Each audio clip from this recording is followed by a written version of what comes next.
Welcome to Democracy Now!, democracynow.org, The War and Peace Report. I'm Amy Goodman.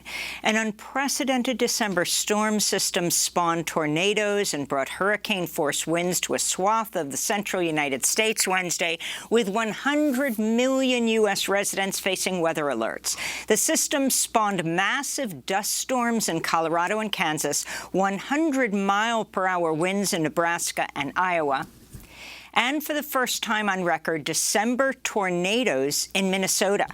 The extreme weather came as several states recorded monthly record-high temperatures for December.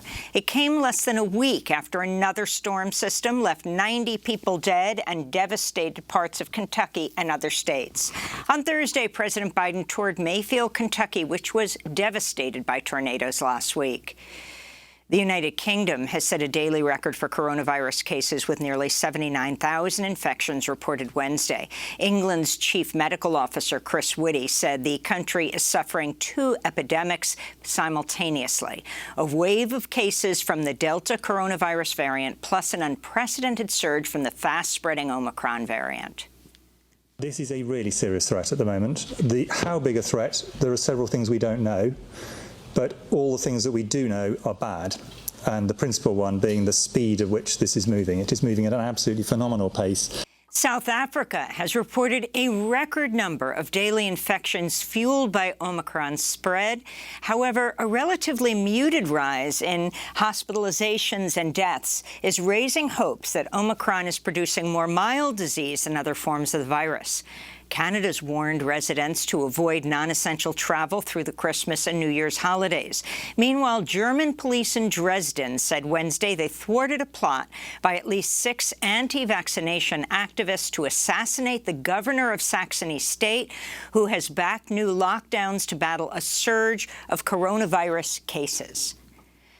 The U.S. Senate has approved a sweeping military spending bill known as the National Defense Authorization Act that'll see the Pentagon receive $778 billion in fiscal year 2022. Just 3 Republicans and 8 members of the Democratic caucus voted against the NDAA, which includes $25 billion more in Pentagon funding than requested by President Biden. Progressives slammed the Senate for passing a record-shattering Pentagon budget without approving the Build Back Better Act to fund social programs and battle the climate emergency. Congressional Progressive Caucus Chair Pramila Jayapal noted the U.S. is spending more than the military budgets of the next 11 countries combined. She tweeted, quote, "Don't tell me we can't afford to fight poverty, cancel student debt, pass paid leave, and defeat the climate crisis," unquote. On Wednesday, Democrats said they may delay a vote on the Build Back Better Act until the new year, as West Virginia Democratic Senator Joe Manchin signaled he will oppose an extension of the expanded child tax credit. Unless the Senate acts soon, families will no longer receive monthly payments of up to $300 per child. The Center for Budget Priorities warns ending the credit would plunge millions of U.S. children back into poverty. Calls are growing for Democrats to pass legislation protecting voting rights at federal level without delay, while conservative Democratic Senators Kyrsten Sinema of Arizona and Joe Manchin of West Virginia support the Freedom to Vote Act and the John Lewis Voting Rights Advancement Act. They have both come out against doing away with the filibuster in order to allow Democrats to pass either bill without a 60-vote majority. Democrats are still hoping they can find a workaround by persuading their colleagues to agree to a talking filibuster or a filibuster exception for the crucial legislation. In related news, family members of Dr. Martin Luther King Jr. and other prominent activists are planning a series of actions across the country around MLK Day in January to increase pressure on Congress and President Biden around voting rights. Activists and a number of Democratic lawmakers are urging President Biden to reconsider his decision to restart federal student loan payments in February. The loans were suspended for nearly 2 years due to the pandemic. On Tuesday, a reporter asked White House Press Secretary Jen Psaki about Biden's campaign pledge to cancel $10,000 of student loan debt per borrower. What is the message to those people who feel that he's yet to follow through on that promise? If Congress sends him a bill, he's happy to sign it. They haven't sent him a bill on that yet. A growing number of Democrats have backed debt cancellation of up to $50,000 per borrower. California Congressmember Ro Khanna said failing to act on student loans could harm Democrats in the midterms and tweeted Wednesday, quote, "Resuming student loan payments could hurt our economic recovery and the effectiveness of the American Rescue Plan. Canceling loan debt for the working and middle class isn't just the right thing to do, it's good policy," he said. Physicians for Human Rights warns a decade of conflict has led to the systematic deterioration of the healthcare system in northern Syria.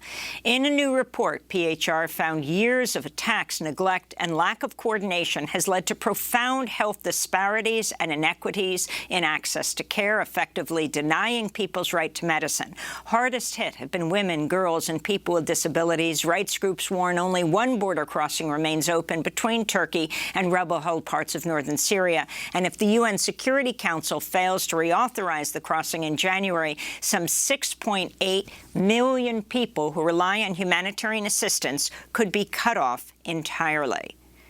In Mexico City, protesters gathered outside the National Institute of Migration Tuesday, demanding Andrés Manuel López Obrador's government stop criminalizing immigration.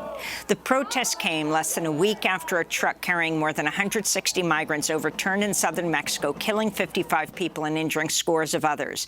Advocates for the asylum seekers blame the Biden administration and Mexico's government for a crackdown on migrant caravans that's driven asylum seekers to take increasingly dangerous measures to reach the U.S. border.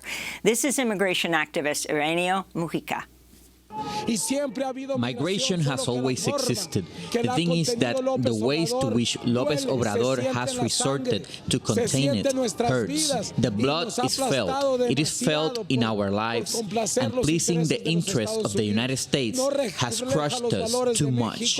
It does not reflect the values of Mexico. It does not reflect the values of our society, and this really hurts everyone. Here in New York City, Mayor-elect Eric Adams on Wednesday introduced Keechant Sewell as his next police commissioner. She's set to become the first woman to ever lead the New York Police Department and its 35,000 officers. Meanwhile, two high-ranking NYPD officials were placed on modified duty Tuesday for submitting false COVID-19 vaccination cards in an apparent bid to circumvent New York's vaccine mandate. NYPD Internal Affairs is reportedly investigating the officers and has stripped them of their guns and badges. A warning to our audience, these next stories contain descriptions of police violence. In Minneapolis, former police officer Derek Chauvin pleaded guilty Wednesday to a federal charge of violating George Floyd's civil rights.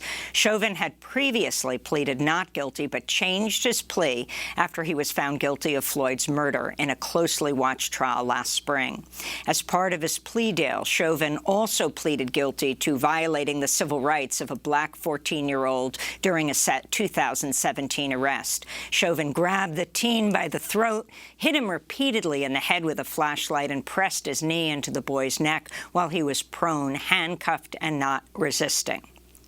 In Texas, the county of Williamson announced a settlement of $5 million in the 2019 wrongful death of Javier Ambler. The 40-year-old black man died after being repeatedly tasered by police during a traffic stop. As the officers attacked him, Ambler told them, "I have congestive heart failure and I can't breathe."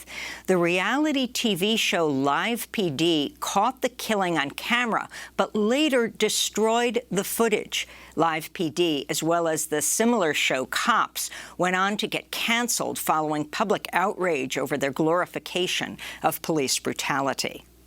A warning to our audience, this story contains references to sexual violence. The sex trafficking trial of Jeffrey Epstein associate Ghislaine Maxwell continues in New York. Over the past 2 weeks, the courts heard damning testimony about how Maxwell, for years, recruited, groomed, and herself sexually abused young girls. 4 survivors testified, with one woman describing in detail how Maxwell and Epstein first spotted her at summer camp when she was 14 and lured her in with the promise of a mentorship.